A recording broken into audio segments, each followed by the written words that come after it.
Ever since former AEW star CM Punk made his way back to WWE at Survivor Series War Games 2023, fans were waiting for him to speak up about the incident at All in London with Jack Perry.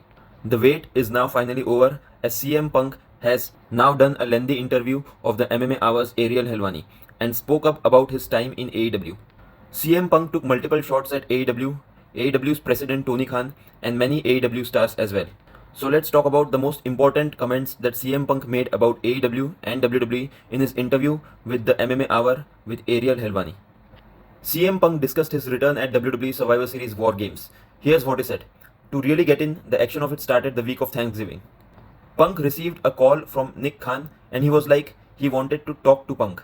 And I had the show coming up and we had the call on Monday, 5 days before the actual return. This means that CM Punk had talks with WWE about returning at Survivor Series mere 5 days before the actual event. Fans are aware that months before returning to WWE in late 2023, CM Punk paid a visit backstage to WWE and kicked out of the backstage area by Vince McMahon himself. CM Punk told Ariel Helwani that while returning home, he met Liv Morgan at the plane. A nice lady named Liv Morgan helped me find my earbuds when they fell out of my ears on the flight. Whole plane empties and she was like on her hands and knees looking for them. Speaking about CM Punk's secret visit to WWE Monday Night Raw in early 2023, he said that some people from AEW felt betrayed when he appeared backstage at Raw while injured. Punk met Triple H backstage and wanted to talk to him during that WWE visit, but Vince McMahon made it clear that he didn't want Punk there and he was kicked out of the building. Punk then revealed the list of people who knew about his WWE return at Survivor Series War Games. My wife AJ Lee, Nick Khan, Triple H, lawyers. He didn't tell the rest of his family until he was driving to the building on the day of Survivor Series War Games. CM Punk left WWE on a bad note way back in 2014 after the Royal Rumble 2014 pay-per-view. He feels that there's a huge difference in the culture of WWE back in 2014 and now in 2024. To talk about the way the culture is now, you have to talk about how it was when I got there. Cutthroat, Shark Tank, everyone looked at me like, F you, why are you here? You don't belong here. It was brutal. Now it's more laid back. That's probably the best way to say it. It's a relaxed atmosphere. CM Punk also talked about his final meeting with Vince McMahon. I saw him at the Titan Towers, I was at SmackDown and was on my way to NXT. They gave me a tour and Vince McMahon's trainers came up, said that Vince McMahon doesn't like people on the phone in the gym. Vince McMahon came up to me, said welcome home and gave me a hug. He said we would have to catch up. Haven't seen him since. Punk finally revealed what WWE's plans were for his WrestleMania match.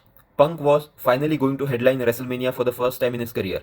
He confirms that the planned WrestleMania match for him was against Seth Rollins for the World Heavyweight Championship. He says he believes the match would have ended up main eventing night 1 of the show. Punk finally answers the very important question, what it's like working for Tony Khan, AEW president. I don't like the drama, but the truth is the truth. He is not a boss, he is a nice guy, and ultimately I think that's a detriment to the company. But it's not my company, I'm an outsider. Punk also took a massive shot at WWE, AEW and pro wrestling reporters and journalists. He shared his thoughts on seeing journalists during the AEW All Out Media Scrum. Getting out there and seeing reporters that report shit about you like it's fact without ever checking with you, who are openly friends with other wrestlers, it's just high school, cliquey drama bullshit. I get there and I see these goofs and I just lose my temper. Top 3 CM Punk promo though. Punk also said that he can't talk about the events or the all-out media scrum.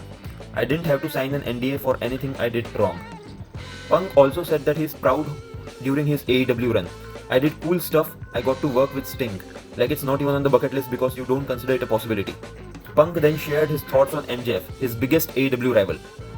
I think MJF is great, and I think where he wasn't great is when he catered to that small niche internet audience. But if that's their audience, go for it. Punk then took a massive shot at Wrestling Observer newsletter's Dave Meltzer. If you're more happy with some goof saying you had a 5-star match and the buildings are a quarter full, we are not in the same business. Punk also revealed that he got very close to returning to WWE prior to joining AEW. He also said that he was very close to returning to WWE even before he worked at WWE backstage on Fox. Punk showed violent behavior backstage during his AEW run. He said that the way he handled things may have been a trauma response to not getting what he needed as a kid. Punk's life wasn't easy back when he was a kid, and this reflected in his AEW run. Punk also made it clear that he will never bury the hatchet with his former best friend Colt Cabana. Probably not. He came up to me one time at a show. I was at the curtain watching the show and he came up to me and was like, "Can we talk so it's not weird between us?" And I said, "I won't ever talk to you without a lawyer present." Punk also said that his time in AEW he does not regret. When it comes to AEW, I genuinely don't regret my time there. I'm just brutally honest about something and it's done. I hope they're happy. I know I am, and I would like to kind of leave it at